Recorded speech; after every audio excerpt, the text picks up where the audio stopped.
మన Indian passport కి అలానే అమెరికన్ పాస్పోర్ట్ కి చాలా డిఫరెన్స్ ఉంది. మన ప్రపంచంలో ప్రతి దేశం పాస్పోర్ట్ కి ప్రాధాన్యం వేరేలా ఉంటుంది. మన ప్రపంచంలో మొత్తం 195 దేశాలు ఉన్నాయి. మన ఇండియన్ పాస్పోర్ట్ తో సుమారు 60కి పైగా దేశాలకు వీసా లేకుండా ప్రయాణించవచ్చు. కానీ అమెరికన్ పాస్పోర్ట్ తో దాదాపు 180 దేశాలకు వీసా లేకుండా ప్రయాణించవచ్చు. ఈ వీడియోలో పాస్పోర్ట్ అంటే ఏంటి, ఎలా పనిచేస్తుంది, వీసా అంటే ఏంటి, ఎందుకు అవసరం, వీసా ఎన్ని రకాలు, ఇలాంటి విషయాలన్నీ ఈ వీడియోలో పూర్తిగా తెలుసుకుందాం. పాస్పోర్ట్ అంటే ఏంటి? పాస్పోర్ట్ అనేది ఒక చిన్న బుక్ లాగా ఉంటుంది. చాలా మంది చూసే ఉంటారు. ఈ పాస్పోర్ట్ ని మన దేశం మనకి ఇస్తుంది. దీనికోసం ముందుగా అప్లై చేసుకోవాల్సి ఉంటుంది. చాలా వెరిఫికేషన్స్ చేసిన తర్వాత పాస్పోర్ట్ మన ఇంటికి వస్తుంది. ఈ పాస్పోర్ట్ సహాయంతో మనం వేరే దేశాలకి ఈజీగా ప్రయాణించవచ్చు. పాస్పోర్ట్ లేకపోతే వేరే దేశాలకు ప్రయాణించడం వీలు కాదు. ఈ పాస్పోర్ట్ సహాయంతో మనం అమెరికాకు వెళ్ళినప్పుడు మనం ఏ దేశం నుండి వచ్చామో వాళ్ళకి మనం చెప్పకుండానే తెలిసిపోతుంది. ఎందుకంటే ఈ పాస్పోర్ట్ పై మన ఫోటో, పేరు, డేట్ ఆఫ్ బర్త్, సిగ్నేచర్ అన్ని ఉంటాయి. పాస్పోర్ట్ లేకుండా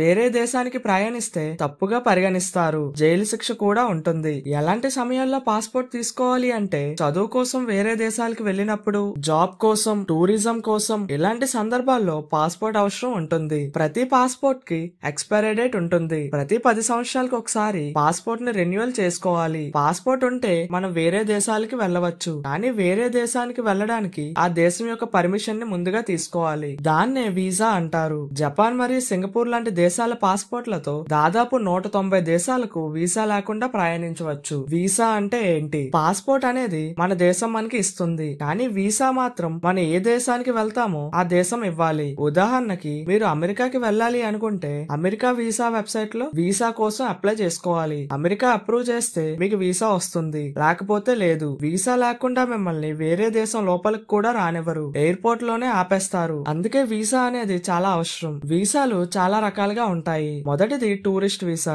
వేరే దేశాన్ని చూడడానికి వెళ్ళాలి అంటే ఈ టూరిస్ట్ వీసా తీసుకుంటే సరిపోతుంది. ఈ టూరిస్ట్ వీసా గడువు సాధారణంగా 15 రోజుల నుండి 6 నెలల వరకు ఉంటుంది. ఈ గడువు పూర్తయ్యే లోపే మనం మన దేశానికి తిరిగి వచ్చేయాలి. ఈ టూరిస్ట్ వీసాతో వేరే దేశానికి వెళ్ళినప్పుడు ఆ దేశంలో చదువుకోవడం, జాబ్ చేయడం లాంటివి చేయకూడదు. వెళ్ళామా, చూసామా, వచ్చేసామా అన్నట్లు ఉండాలి. రెండోది స్టూడెంట్ వీసా. వేరే దేశంలో చదువుకోవడానికి వెళ్ళినప్పుడు ఈ వీసాని తీసుకుంటారు. చదువు పూర్తయ్యే వరకు ఆ దేశంలో ఉండొచ్చు. చదువు పూర్తయిన వెంటనే మళ్ళీ తిరిగి మన దేశానికి వచ్చేయాలి. కొన్ని దేశాల్లో స్టూడెంట్ వీసాతో పార్ట్ టైం జాబ్స్ కూడా చేసుకోవచ్చు. మూడోది వర్క్ వీసా. జాబ్ చేయడానికి వేరే కంట్రీకి వెళ్ళినప్పుడు ఈ వీసాని తీసుకుంటారు. వేరే దేశంలో జాబ్ చేస్తున్నంత సేపు ఈ వీసా ఉపయోగపడుతుంది. ఆ తర్వాత రెన్యువల్ కూడా చేసుకోవచ్చు. నాలుగోది బిజినెస్ వీసా. వేరే దేశంలో మీకు కంపెనీ ఉంటే మీ కంపెనీ పనుల కోసం ఈ వీసా సహాయంతో ప్రయాణించవచ్చు. సాధారణంగా 1 నెల నుండి 6 నెలల వరకు మాత్రమే ఆ దేశంలో ఉండడం కుదురుతుంది. ఈ వీసా సహాయంతో వేరే దేశానికి వెళ్లి మీటింగ్స్, కాన్ఫరెన్స్, అగ్రిమెంట్స్ లాంటి పనులు చేసుకోవచ్చు. ఐదోది ట్రాన్సిట్ వీసా. ఇండియా నుండి అమెరికా వెళ్తూ దుబాయ్ ఎయిర్పోర్ట్ లో 1-2 రోజులు ఆగాల్సి ఉంటే ఈ ట్రాన్సిట్ వీసాని తీసుకుంటారు. ఆరోది డిప్లొమాటిక్ వీసా. ఈ వీసాని government officers, embassy staff, VIPs కు మాత్రమే ఇస్తారు. సాధారణంగా మనలాంటి మనుషులకు ఈ వీసాని ఇవ్వరు. ఏడోది పిఆర్ వీసా, అంటే పర్మనెంట్ రెసిడెన్సీ వీసా. వేరే దేశంలో పర్మనెంట్ గా ఉండిపోవాలి అంటే ఈ వీసాని తీసుకుంటారు. ఎనిమిదోది డిపెండెంట్ వీసా. ఒక వ్యక్తి వీసాతో వేరే దేశంలో సెటిల్ అయితే ఆ వ్యక్తి తన ఫ్యామిలీని కూడా ఆ దేశానికి తీసుకెళ్ళడానికి ఈ వీసా ఉపయోగపడుతుంది. ఈ 8 రకాల వీసాలలో తమ అవసరాలను బట్టి వీసా కోసం అప్లై చేసుకుంటారు. పాస్పోర్ట్ పుట్టుక ఎలా జరిగింది? పాస్పోర్ట్ అనేది కొత్తదేమీ కాదు. వేల సంవత్సరాల క్రితమే పాస్పోర్ట్ ఐడియా మొదలైంది. పాస్పోర్ట్ అనే పదం ఫ్రెంచ్ భాషలో పాసర్పోర్ట్ నుంచి వచ్చింది. అంటే అప్పటి కాలంలో ఒక పోర్ట్ గుండా వెళ్ళడానికి ఈ పాసర్పోర్ట్ ఉపయోగపడేది. ఇంగ్లాండ్ లో 1400 సంవత్సరంలో కింగ్ హెన్రీ 5వ రాజు మొదటి మోడర్న్ పాస్పోర్ట్ ని అందించాడు అని హిస్టరీలో ఉంది. ఆ రోజుల్లో యుద్ధాలు ఎక్కువగా అయ్యేవి.